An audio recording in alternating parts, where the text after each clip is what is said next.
Welcome to Everything Casual, bringing you original football casual videos from the golden era of the 80s and 90s, right up to current day. Football away day stories and historic clashes between football firms.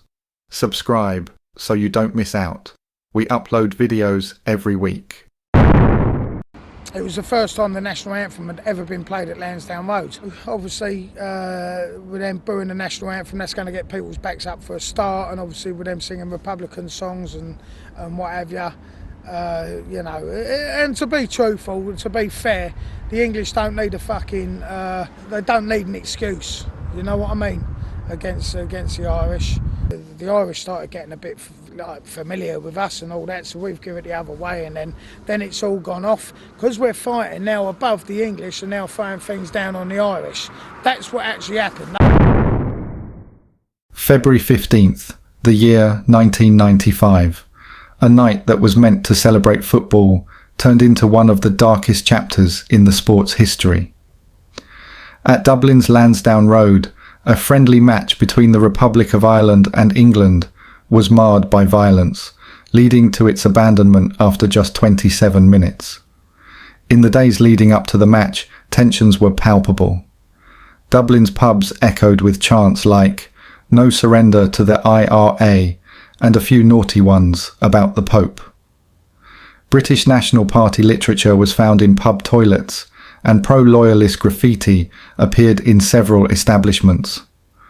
On this channel, we like to hear direct first-hand accounts from lads that are respected in the football casual community.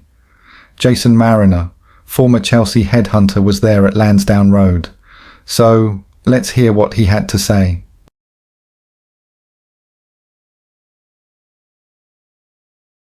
What about all the riots that were in Ireland? You played a part in that, I believe. Yeah, I mean, I was there at Lansdowne Road. I mean, see, what people don't understand is it was the first time the national anthem had ever been played at Lansdowne Road. Obviously, with them booing the national anthem, that's going to get people's backs up for a start, and obviously with them singing Republican songs and what have you. And to be truthful, to be fair, the English don't need they don't need an excuse, you know what I mean, against the Irish. They've scored, they've gone 1-0 up. The English have got the zig, you know what I mean, gone the other way, fucking started. What they actually thought was, that they maintained that it started up, but it fucking didn't. It was actually down below. Right, and then and I can't believe that they didn't even put accordions there to stop the English. I actually got a ticket before for the Irish end because I didn't have a ticket, so I got a ticket. I actually got nicked outside the ground. We jumped the turnstile and we got nicked, and then a few of my mates steamed into the old bill. We've had a little scuffle with the old bill. I've ended up then getting a ticket, getting into the Irish end. I've made my way all the way down to the front. When I was booing the national anthem, I just climbed over the front of the barrier, right, where all the press were sitting round, taking, with their cameras and taking photographs and whatever. And I just got one fucking Irish geezer, bang of it, and boom, boom, boom, walked over, got into the press, sat there, then got fucked off, and I got into the thing. So I'm actually down below.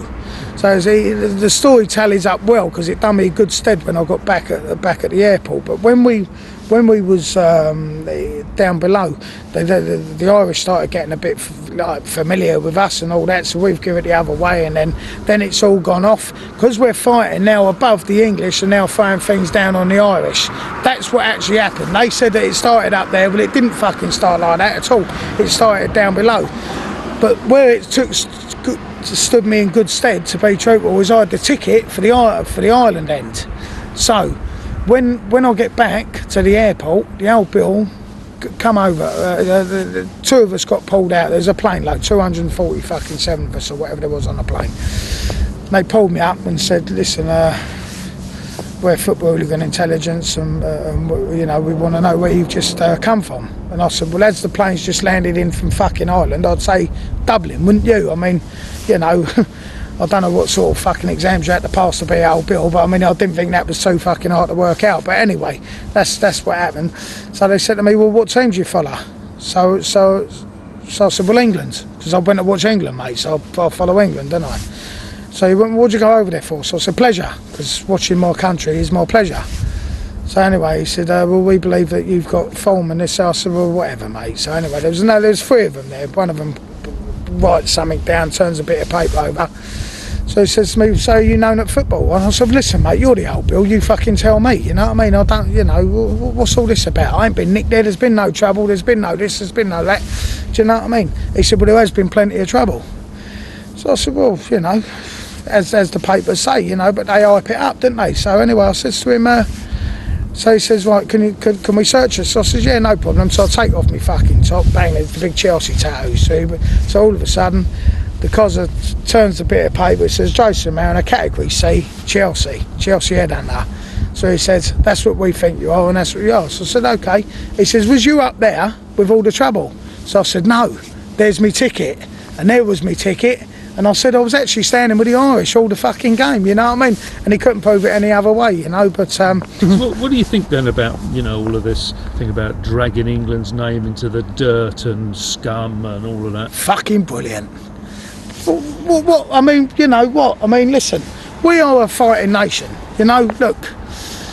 You can get out of it, and you can, you know. I'm not, you know. Look, I'm not here to fucking glorify it. You know, I'm 41 years old now. I've done my fucking bit, and this, that, and the other. But hold on a minute, we get fucking treated like dogs are balls. You know, let's say that Denmark are fucking playing in Germany. They get welcomed with open arms. The I-Tides, they get welcomed with open arms. Do you know what I mean? You know, when it's England, it's here they are, the right-wing thugs are coming to fucking storm to invade our country, do you know what I mean? You know, I mean, it's just a fucking joke, do you know what I mean? So, you know, someone don't help themselves. I mean, listen, it's changing more and more as time goes on. But, you know, so let's have it fucking right. You know, back in the day, it was an awesome thing to go away with your club. You know, it's all fucking, it's fans going now, they're taking their kids and all that, do you know what I mean? So I'm told, I don't know. I'm past my 10-year ban and I'm on another ban, and so I don't know. The rioting was condemned on both sides of the Irish Sea. England manager Terry Venables said, "It was terrible.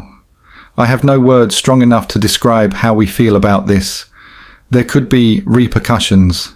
Jack Charlton said, "I have seen a lot in football, but nothing like this.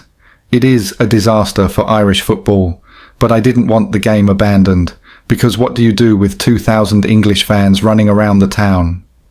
The English fans were being bombarded by some of their own, and they brought out the worst in some of ours. The rioting brought into question England's hosting of Euro 1996, with Ireland's Minister of State for Youth and Sport, Bernard Allen, asking, "How can people from Ireland and from other countries go to England and expect to be safe watching matches in the presence of people like those who were here tonight?" The Garda handling of the match was criticised in the press when it was revealed that the Gardaí had been informed of the plans of some of the English fans to cause trouble by the British National Criminal Intelligence Service, NCIS. The decision to seat the English fans in an upper tier was also questioned in the press. After questions were raised about the conduct of the Garda, former Chief Justice of Ireland, Thomas Finlay, was appointed to investigate the events. He found that the rioting was entirely caused by the English fans without any provocation. The investigation found that the head of the NCIS had offered help to the Garda in dealing with the hooligans, an offer which the Garda refused. Garda failed to act on a warning that 20 supporters of the England team who wore insignia of Combat 18 were travelling to the match. The segregation of the fans was also found to be insufficient, and this was found to be a contributory factor to the incident. In the 26th minute, England's David Platt had a goal disallowed for offside. This moment ignited the unrest. Fans in the Upper West Stand began tearing out wooden seats and throwing them onto the pitch and at fellow supporters. Photographer Neil Fraser recalls, "I was knocked out by an iron bar from a seat. When I came to, I was lying in the goal mouth, watching the chaos unfold. The match was abandoned and 20 people were injured, with 40 arrests made. The violence was condemned by both Irish and English officials. Jack Charlton, Ireland's manager, stated, 'I've seen a lot in football, but nothing like this. It was a disaster for Irish football.'" Good evening. As you may well be aware by now, tonight's international between England and the Republic of Ireland in Dublin was abandoned. The players were called off the pitch after just about 28 minutes of play, following scenes of violent behaviour from a section of the English fans. They began ripping up seats and hurling missiles onto supporters below and onto the pitch. It was a dangerous situation. There were many young children at the match. The referee had no alternative but to take the players off, and as police tried to evacuate the English contingent from the stand, the riot intensified, with fighting breaking out elsewhere. Bad feeling had been apparent from the start, with some rival supporters abusing the national anthems.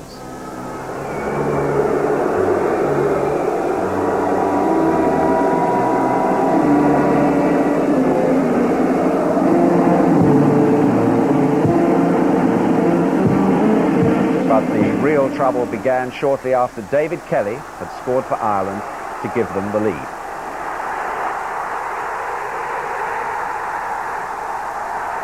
Well, we hear now from some of the people who witnessed the scenes at first hand, starting with England coach Terry Venables. Well, it's such a surprise, really, and such a bitter blow to what we're trying to do and trying to achieve, and looking forward to 18 months' time to the championships. There's no words to describe it or what I feel about people like that. And it's an embarrassment to everybody. But on top of that, a lot of people could have got hurt, and I have got no words to describe what I feel about it. It's a disaster, this. I hate this. We've never had anything like this in this country. We've never created anything like this aboard. It's when I played for England, I've never experienced anything like this before. And I've seen a lot in football, but I've never seen anything like that. And then the game was abandoned within 10, 15 minutes of getting off the park. They came and told us they'd abandoned the game. And I said, well, I didn't want the game abandoned. I would rather we went on with the game. I mean, what are you going to do with 2,000 English supporters running around Dublin tonight? Clearly there are 30, 40, 50, maybe 100 people here tonight who've taken it upon themselves to come along to pull sticks out of the seats, to endanger the safety of people all around them, and generally to spoil everybody's enjoyment, and to cast a blight over English football once again. And you know, it really seems to be never ending. We can't drive these hardcore people out of the game, and it's very distressing for everybody who works for football and works in football. It's distressing for the players, obviously, and for the supporters, the genuine supporters, and for everybody connected with the game. Were you happy with the ticketing arrangements? I've no adverse comment to make about the ticketing arrangements. I mean, if there's anything we wish to say about that, we will say so, but I've no comment about it at the moment, I'm afraid, Ray. I know it's a very initial reaction, but with the European Championships next year, what do you fear UEFA's view might be of this? Well, I don't think they'll be awfully happy, obviously, but we will have to satisfy them that we have the situation under control in our own country and in our own grounds. Hopefully we will be able to do that, but obviously we will have to assess what happened here carefully and calmly in the cold light of day. During your preparations, were you aware that there might be a pocket full of troublemakers here tonight? Yeah, I think we're always aware of that. We work very carefully with us directly with the English FA, and our police forces have worked directly with the police forces over there. We were fairly happy that things are going to work out for us. There's always a possibility something will happen, and unfortunately we have a few bad eggs out there who cause problems. We're not going to be on the back pages for football tomorrow. We're not going to be. You're not asking me questions about football, and that's wrong, because that's what we've come here to Dublin to do, to prepare for the European Championships. Who knows what repercussions are going to happen now? What can we say? We're professional footballers, and I want to see football played on a rectangular pitch and not outside it. And unfortunately, we keep having to fall back into answering questions about what's happening off it. I mean, the behaviour of both sets of players were immaculate. The referee acted very quickly and got them off fast, so there was no danger there. But it's the people in the crowd and what they look at. I mean, you do think it's organised. I can't really say too much because I don't know to the extent of what's happened, or I would be shooting in the dark a little. But I don't know what it's done to us. I'm really, really upset about it. You must be very frustrated too. Here we are building towards Euro 96. And what will Europe think of us now is going to be hosts for the tournament? Well, this is it. It's not even that. I can't even think about the football at the moment. I mean, it's just so sickening. We are now going to be involved in a long, hard tussle about whose fault it was and where and what repercussions are of it. And there will be many. I mean, that's why you're all stood here like this, all wanting stories. You've got loads of stories. You'll love it for the next fortnight. You'll have a ball. Are there implications for Euro 96? I have no idea. Not as far as we're concerned. We play the North here. But I guarantee when the North come down, they will behave themselves. And we will behave ourselves. And there'll be none of that with us. Never has been. I think everyone's ashamed tonight. Listen, every Englishman should be ashamed of what went on there tonight. An official inquiry, led by former Chief Justice Thomas Finlay, concluded that the violence was entirely caused by English fans without provocation. The Garda were criticised for refusing assistance from the National Criminal Intelligence Service and failing to act on intelligence about Combat 18's involvement. The media were very quick to blame far-right groups such as Combat 18 for the violence. Some true football lads said that was not the case and that the media were lying. But you be the judge. Let's listen to a well-known news media outlet's reporting of the events that unfolded that night. Neil Fraser watched the England fans making Nazi salutes, leering, jeering and sneering. He heard the boos and the goading battle cries, "No surrender," "Judas," "Judas." And then, when David Kelly, one of 8 England-born players in the Republic of Ireland team that night, put his side 1-0 up, and the chants and coins raging down from Lansdowne Road's Upper West Stand were replaced by wood and metal and iron, he did what any press photographer would do, moved closer, camera cocked, seeking the shot that would capture the chaos. Then it all went black. An iron bar, part of a back support for one of the wooden seats in the stand, had hit him in the head. The next thing Fraser remembers is lying on his back in the goal mouth, being bandaged by an ambulance medic and watching, through blurry panoramic vision, a full-scale riot. It was very surreal, he admits, and very wild. While he was knocked out, the photographer became the photograph. A picture of Fraser, bloodied and blotto, his skull fractured, became one of the enduring images of the night, along with that of a baffled boy crying into his Ireland scarf as the violence flared around him. After the match was abandoned after 27 minutes, with the home side 1-0 ahead, Ireland's manager, Jack Charlton, called it a disaster, adding, "I've seen a lot in football, but I've never seen anything like that. Every Englishman should be ashamed." Terry Venables, then in charge of England, also looked bewildered as he said, "There is no word to describe what I feel about people like that. It's sickening. Dozens were injured and 40 people arrested." Yet, strange as it seems now, both managers wanted the match to be replayed. A date that May was mooted, with Graham Kelly, the FA's chief executive, calling it unfinished business. In a sense, it still is. The scale of the violence in Dublin that night, and the wicked glee of the perpetrators as they ripped up the Upper West Stand, came as a shock to most people. But the warning dots were there. It was just that nobody connected them. There had long been a hardcore of England fans who viewed football as war by proxy and Ireland as the enemy. They had caused trouble at the World Cup in 1990, Rotterdam in 1993, and other places in between. In Dublin, their ranks were swelled by members of the neo-Nazi group Combat 18, who had not come for the crack or the football. A lack of segregation, caused by the Football Association of Ireland reselling tickets in English sections to Irish fans, and a security operation that was not just complacent but outright dozy, did not help either. As Fraser, then a 21-year-old working for the Star, recalls, there was a very tense atmosphere. When you see a bunch of guys doing a Nazi salute, you know it's not going to be a normal match.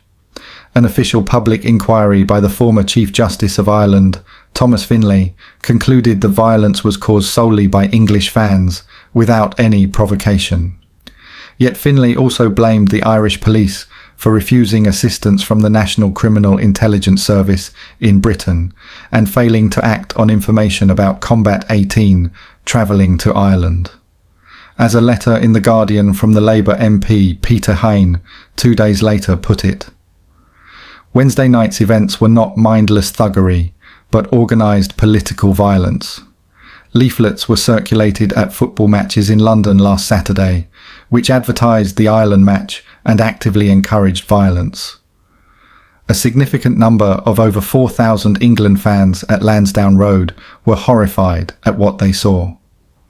Anne-Marie Mockridge, who has been to every England game since 1992, remembers cowering under the lower tier of the West Stand as her fellow countrymen appeared, hell-bent on wrecking the place. Was she terrified? Yes and no, she admits. I'd been to Italia 1990, so it wasn't the first time I'd seen something like that. Dion Fanning, now football correspondent of the Sunday Independent in Ireland, was 3 blocks across from the England fans. I remember a fight breaking out outside the ground and a guy just standing outside chanting Millwall and looking for trouble, he says. Thank you for taking the time to watch this video. If you subscribe, you will be notified when we release a new video. It could be your firm we make a video about next, so don't miss out and hit the subscribe button. You can find me on Facebook or email me if you have a good story to tell. See you next time.